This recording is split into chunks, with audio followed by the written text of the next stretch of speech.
Tribal mission Pathanamthitta YouTube ചാനലിലേക്ക് ഏവർക്കും ഹാർദവമായ സ്വാഗതം. ഇന്ന് നമ്മൾ യാത്ര പോകുന്നത് കൊക്കാത്തോടുള്ള കാട്ടാത്തിപ്പാറയിലേക്കാണ്. പത്തനംതിട്ട പുനലൂർ റൂട്ടിൽ എലിയറക്കൽ എന്ന സ്ഥലത്ത് നിന്നും തിരിഞ്ഞ് കാനനപാതയിലൂടെ ഏകദേശം 20 കിലോമീറ്ററോളം യാത്ര ചെയ്താൽ കൊക്കാത്തോട് എന്ന പ്രദേശത്തെത്തും. അവിടെ നിന്നും 2 കിലോമീറ്ററോളം വനത്തിനുള്ളിലൂടെ യാത്ര ചെയ്ത് കഴിഞ്ഞാൽ കാട്ടാത്തി ആദിവാസി കോളനിയിലെത്താൻ കഴിയും. അവിടെ നിന്നും ഒരു 3 കിലോമീറ്ററോളം വനത്തിലൂടെ യാത്ര ചെയ്താൽ നമ്മൾ പറഞ്ഞ ഈ കാട്ടാത്തി പാറയിൽ നമുക്കെത്താൻ സാധിക്കും. നമുക്ക് വനത്തിൻ്റെ സൗന്ദര്യം ആസ്വദിച്ച് ശുദ്ധമായി നുകർന്ന് മുന്നോട്ട് പോകാം.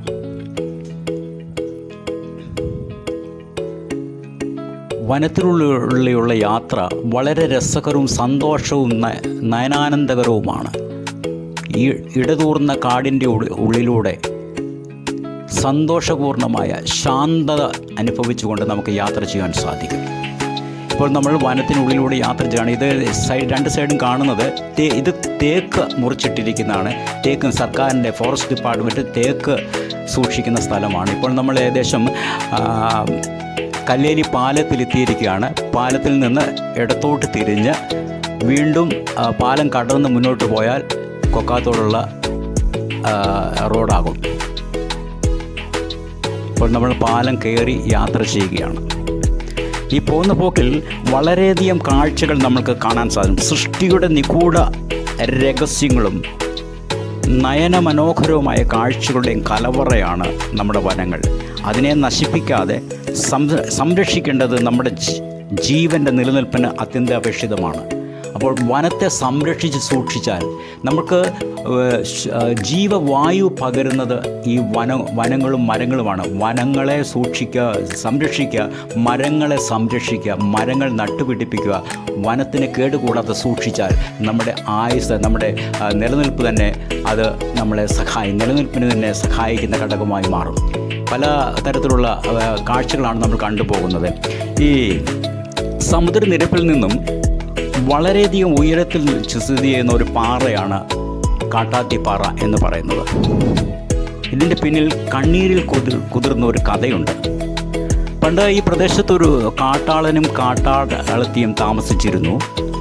അവരെന്നും ഈ പാറയുടെ സൈഡിൽ തേനെടുക്കാൻ പോകുമായിരുന്നു. അങ്ങനെ കയറിൽ തൂങ്ങി നിന്നാണ് ഇവർ തേനെടുത്തുകൊണ്ടിരുന്നത്. അവരുടെ കൂട്ടത്തിൽ ഒരു ദിവസം കാട്ടാളൻ്റെ ഒരു സുഹൃത്ത് കൂടി പോയി. കാട്ടാളൻ്റെ സുഹൃത്തിന് കാട്ടാളത്തിയോടൊരു മോഹം തോന്നി. അവളെ സ്വന്തമാക്കണമെന്ന് അവൾ മനസ്സിൽ തോന്നി. ഇത് കാട്ടാളനും കാട്ടാളത്തിക്കും അറിയില്ലായിരുന്നു. അവരിങ്ങനെ തേനെടുത്തുകൊണ്ടിരുന്നപ്പോൾ തേനെടുത്തിട്ട് തിരിച്ച് കയറും എന്ന സമയത്ത് കയറിൽ തൂങ്ങിയാണ് കാട്ടാളൻ കിടന്നത്. ഈ സുഹൃത്ത് അത് കട്ട് ചെയ്ത് കളഞ്ഞു. കയറ് കട്ട് ചെയ്ത് മുറിച്ച് കളഞ്ഞു. കാട്ടാളൻ വലിയ കൊക്കയിൽ വീണ് മരിച്ചുപോയി. അത് കാട്ടാളത്തെ ശരിക്കും വേദനിപ്പിച്ചു. ഇവനെ എങ്ങനെയും കൊല്ലണമെന്ന് ഒരു തോന്നൽ കാട്ടാളത്തിക്കുണ്ടായി. പിറ്റേ വർഷം ഈ കാട്ടാളത്തി ഈ സുഹൃത്തിനെയും കൂട്ടി തേനെടുക്കാൻ പോയി.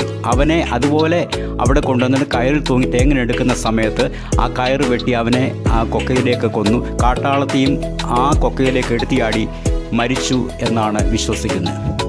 അതാണ് ഇതിൻ്റെ കഥ. നമ്മളിപ്പോൾ ഏകദേശമൊക്കെ കാട്ടാത്തി ആദിവാസി കോളനിയുടെ ഭാഗത്തേക്ക് അടുക്കാറായി.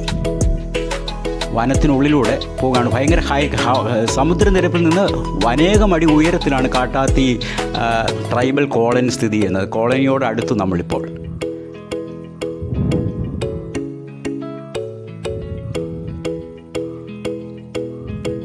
ഇത് കോളനിയാണ്. ഇവിടെ താമസിക്കുന്ന മലപ്പണ്ടാരം വിഭാഗത്തിൽപ്പെട്ട 10-20 കുടുംബങ്ങൾ ഇവിടെ താമസിക്കും വനത്തിനുള്ളിൽ. അവർക്ക് വെള്ളത്തിന് ഭയങ്കര ബുദ്ധിമുട്ടുള്ള ഒരു പ്രദേശമാണ്. ഇതാണ് കണ്ടോ, ഇത് കോളനിയുടെ ഫ്രണ്ടിലെ ഫലകമാണ് നമ്മൾ കാണുന്നത്. ഇത് കോളനിയിലുള്ള വീടുകളാണ്.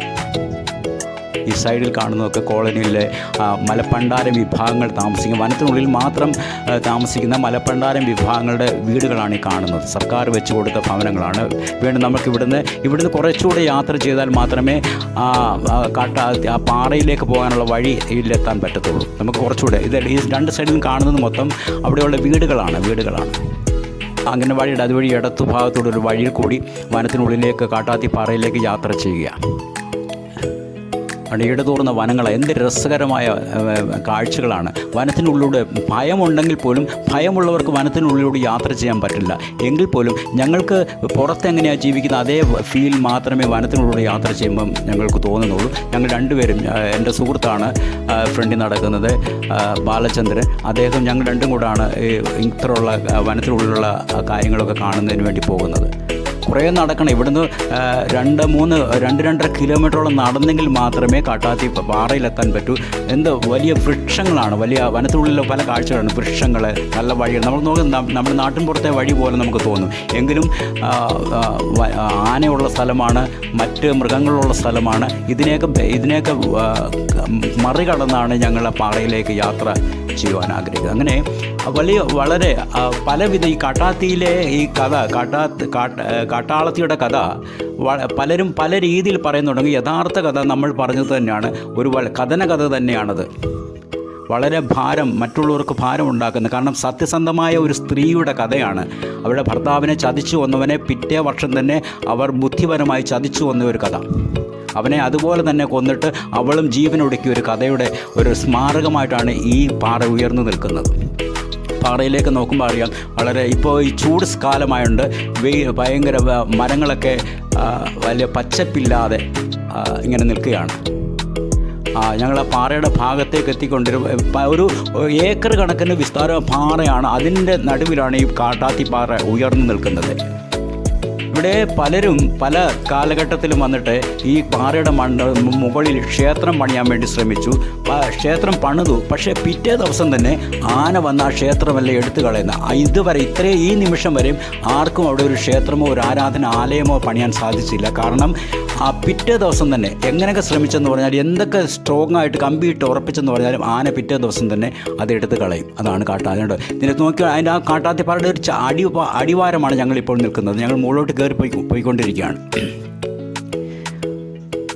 ആർക്കെങ്കിലും ഈ പ്രദേശം കാണണമെന്നുണ്ടെങ്കിൽ കറക്റ്റായിട്ട് അത് നിങ്ങൾക്ക് ഇവിടെ വന്ന് കാണാൻ വനം വകുപ്പ് അനുവദിക്കുന്നതാണ്. വനത്തിനുള്ളിൽ ഞങ്ങൾ പലതരം വൃക്ഷങ്ങളാണ് ഇവിടെ നിൽക്കുന്നത്. ഒരുതരം പുല്ല്, ഇതിനോട് വെള്ളമൊക്കെ ചൂടായതുകൊണ്ട് വെള്ളമൊക്കെ ഉണ്ട്. ഒരു മണിക്കൂറത്തിൽ കൂടുതൽ നടന്നെങ്കിലേ ഇതിൻ്റെ മുകളിലെത്താൻ പറ്റത്തുള്ളൂ. വെള്ളമൊക്കെ കൊണ്ടാണ് ഞങ്ങൾ പോകുന്നത്. ഈ മഴക്കാലമാണെങ്കിൽ ഇങ്ങനെ പോകാൻ പറ്റില്ല. ഇവിടെയൊക്കെ തെന്നി താഴെ വീണ്ടും വളരെ ശ്രദ്ധിച്ചാണ്. പക്ഷേ ഉണക്കായതുകൊണ്ട് അത്രയും വലിയ പ്രശ്നങ്ങളില്ല. പക്ഷേ ഭയങ്കര ചൂടാണ്, സഹിക്കാൻ വയ്യാത്ത ചൂടാണ്. എങ്കിലും ഞങ്ങൾ അതിനെയൊക്കെ മറികടന്ന് പ്രേക്ഷകരുടെ മുമ്പിൽ ഈ സത്യങ്ങളൊക്കെ പുറത്തു കൊണ്ടുവരണമെന്നുള്ള ആഗ്രഹം കൊണ്ടാണ് ഞങ്ങൾ ഇതിനു വേണ്ടി ശ്രമിക്കുന്നത്. ഇങ്ങനെയുള്ള പാറ, ഇതിൻ്റെ പിന്നിലൊക്കെ ഉള്ള ചരിത്രങ്ങൾ, മിത്തുകൾ എന്തൊക്കെയാണെന്നും പലരും പല രീതിയിൽ ഇപ്പോൾ ഒരിടത്ത് ഞാൻ വായിച്ചു, ഇങ്ങനെ കാട്ടാത്തിപ്പാറയിൽ താമസിക്കുന്ന മലവേടരാണെന്ന്. പക്ഷേ മലവേടരല്ല, കാട്ടാത്തി കോളനിയിൽ ആദിവാസി കോളനിയിൽ താമസിക്കുന്നത് മലപ്പണ്ടാരം വിഭാഗത്തിൽപ്പെട്ട ആൾക്കാരാണ് കേട്ടോ. എന്നിട്ട് ആ പാറയുടെ ഒരു സൈഡിൽ നിന്നുകൊണ്ട് നോക്കുമ്പോഴുള്ള കാഴ്ചകൾ. ഞങ്ങൾ ഏകദേശം പാറയുടെ മുകളിലെത്താറായി. ഞങ്ങളിങ്ങനെ നടന്നുകൊണ്ടിരിക്കുക. ഏകദേശം പാറയുടെ മുകളിലെത്താറായിക്കൊണ്ടിരിക്കുന്നു. അതിൻ്റെ അത്രയും ഉണങ്ങി നിൽക്കുന്നിടത്തും മരങ്ങളൊക്കെ നിൽപ്പുണ്ട്, ചെടികളുണ്ട്, മരങ്ങളുണ്ട്. ഇതിൻ്റെയൊക്കെ സൈഡിൽ ഇഷ്ടംപോലെ ഈ മെഡിസിനൽ വാല്യൂ ഉള്ള സസ്യങ്ങളുണ്ട് ഇഷ്ടംപോലെ. പിന്നെ പാറയുടെ ഏകദേശമൊക്കെ മുകളിലെത്തിയിട്ടാണ് അവിടെ എത്തി. ഇപ്പോൾ നിങ്ങൾക്ക് കാണാൻ കഴിയും. ഏറ്റവും ഏകദേശമൊക്കെ ഞങ്ങൾ ആ മുകളിലേക്ക് എത്തി. അതും 1 മണിക്കൂർ കൂടുതൽ നടന്നെങ്കിൽ മാത്രമേ ആ ഒരു ഉണക്ക ചെടി പോലെ നിൽക്കുന്ന, അതാണ് എൻ്റെ ടോപ്പ് ഭാഗം. ഞങ്ങൾ അവിടെ എത്തിക്കൊണ്ടിരിക്കുകയാണ്. അവിടെ ഏകദേശമൊക്കെ എത്തി. യെസ്, ഇതിൻ്റെ ചുറ്റുപാട് നോക്കുക. കാരണം ഈ പാറയുടെ മുകളിലെത്തിയിട്ട് നമ്മളതിൻ്റെ ചുറ്റും ഒന്ന് വീക്ഷിച്ചാൽ ആ വനത്തിൻ്റെ സൗന്ദര്യം നമുക്ക് നുകരാൻ സാധിക്കും. അതുപോലെ തന്നെ അവിടെ നിന്ന് കഴിഞ്ഞാൽ ഏകദേശം വനത്തിൻ്റെ എല്ലാ ഭാഗങ്ങളും നമുക്ക് കാണാൻ സാധിക്കും. ഇപ്പം ഞങ്ങൾ ടോപ്പിലെത്തി നിൽക്കുകയാണ്. അതിൻ്റെ ഏറ്റവും മുകളിലെത്തി. ആ കൽക്കൂനകളൊക്കെ അവിടെ കാണുന്നത് അമ്പലത്തിൻ്റെ അവശിഷ്ടങ്ങൾ. പല സന്ദർഭങ്ങളായി പലരും ക്ഷേത്രങ്ങൾ വെക്കാൻ ശ്രമിച്ചെങ്കിലും ആന അതിനെയൊക്കെ എടുത്തു കളയുക. ഒരിക്കലും ഒരു ക്ഷേത്രം അതിൻ്റെ മുകളിൽ വെക്കുവാൻ ആന അനുവദിച്ചിട്ടില്ല, അല്ലെങ്കിൽ മൃഗങ്ങൾ അനുവദിച്ചിട്ടില്ല. ഇതിൻ്റെ ചുറ്റുപാടുകൾ അവിടെ നിന്ന് എന്ത് രസമാണ്. ചുറ്റും നടന്നൊന്ന് കാണുക എന്ന് പറയുമ്പോൾ ഈ പുല്ലിൻ്റെ ടോപ്പിൽ നിൽക്കുന്ന ഈ പുല്ല് കാണുന്നത് ഉണങ്ങി നിൽക്കുന്ന ചെടി അതിൻ്റെ ടോപ്പാണ്. ഇതിൻ്റെ മുകളിൽ നിന്നുകൊണ്ട് താഴോട്ട് നോക്കുമ്പോഴുള്ള കാഴ്ചകളാണ് ഇതെല്ലാം. ഭയങ്കര കൊക്കയാണ്, അടിവശം ഭയങ്കര കൊക്കയാണ്. മണിക്കൂറുകൾ നടന്നെങ്കിൽ മാത്രമേ ഇതിൻ്റെ മുകളിലെത്താൻ ടോപ്പിലെത്താൻ പറ്റത്തുള്ളൂ. ഇതാണ് യഥാർത്ഥത്തിൽ കൊക്കാത്തോട് കാട്ടാത്തിപ്പാറ എന്ന് പറയുന്നത്. ഇതാണ് ഇതൊക്കെ ഇതുണ്ട്. ഇത് ക്ഷേത്രത്തിന് വേണ്ടി പണ്ട് കല്ലിട്ട തൂണുകൾ അതെല്ലാം ആന എടുത്ത് കളഞ്ഞതാണ്. ഇവിടെ ക്ഷേത്രം പണിയാൻ ഒരിക്കലും കാട്ടുമൃഗങ്ങൾ അനുവദിക്കുന്നില്ല. എന്താണെന്ന് അറിയില്ല, അതിൻ്റെ സാങ്കേതികത്വത്തെക്കുറിച്ചൊന്നും നമുക്കറിയില്ല. ഏറ്റവും ടോപ്പിൽ എൻ്റെ സുഹൃത്ത് നിൽക്കുന്നുണ്ടോ, ഏറ്റവും ടോപ്പിൽ നിൽക്കുകയാണ്. അവിടെ ഞാൻ അത് ക്യാമറ ഫോക്കസ് ചെയ്തതാണ്. ഇനി ഞങ്ങൾ ടോപ്പിൽ നിന്ന് താഴോട്ട് ഇറങ്ങാനുള്ള ശ്രമമാണ്. അതിനു മുമ്പ് നിങ്ങൾ ചില കാഴ്ച ഇതാണ് അമ്പലത്തിൻ്റെ ചില അവശിഷ്ടങ്ങളാണ്. പലരും അമ്പലങ്ങളൊക്കെ വെക്കാൻ ശ്രമിച്ചിട്ട് അതിൻ്റെ ചെറിയ അവശിഷ്ടങ്ങളാണ് കാണുന്നത്. ഇതൊരു ചെറുപ്പുറ്റ് പോലെ ഒരു ഭാഗമാണ്. പക്ഷേ ഇതൊന്നും ഒരു തൂണ് ആണ്. പക്ഷേ അതൊക്കെ മൃഗങ്ങൾ അതെല്ലാം ഇടിച്ച് നിരപ്പായി കളഞ്ഞു. ഇനി ഞങ്ങൾ താഴേട്ട് ഇറങ്ങുകയാണ്. പലവിധ കാഴ്ചകൾ നിങ്ങളെ ഇവിടെ എത്തിച്ചു. കാഴ്ചകൾ കണ്ടു വളരെ സന്തോഷകരമായി, ഞങ്ങൾക്കും വളരെ സന്തോഷകരമായി, കാണുന്ന നിങ്ങൾക്കും സന്തോഷകരമാകട്ടെ എന്ന് പറഞ്ഞുകൊണ്ട് ഞങ്ങൾ ഇറങ്ങുന്നു. തുടർന്നുള്ള നിങ്ങളെ വനത്തെ സംരക്ഷിക്കുക, സൂക്ഷിക്കുക, വനത്തിന് പ്രാധാന്യം കൊടുക്കുക. ഇങ്ങനെയുള്ള കാഴ്ചകൾക്ക് വേണ്ടി കാത്തിരിക്കുക. വീണ്ടും ഇതുവരെ ഞങ്ങളെ കണ്ട എല്ലാവർക്കും നന്ദി, നമസ്കാരം. വീണ്ടും ഒരു വീഡിയോയുമായി നിങ്ങളുടെ മുമ്പിൽ എത്തുന്നിടം വരെ എല്ലാവർക്കും നമസ്കാരം. ഞങ്ങളെ സബ്സ്ക്രൈബ് ചെയ്യുക, ഞങ്ങളെ സപ്പോർട്ട് ചെയ്യുക, ലൈക്ക് ചെയ്യുക. ഞങ്ങളെ വീണ്ടും ഇത്തരം കാഴ്ചകൾ നിങ്ങളുടെ മുമ്പിൽ എത്തിക്കാൻ വേണ്ടി പ്രോത്സാഹിപ്പിക്കുക. എല്ലാവർക്കും നമസ്കാരം. ഞങ്ങൾ മലയിറങ്ങുകയാണ്.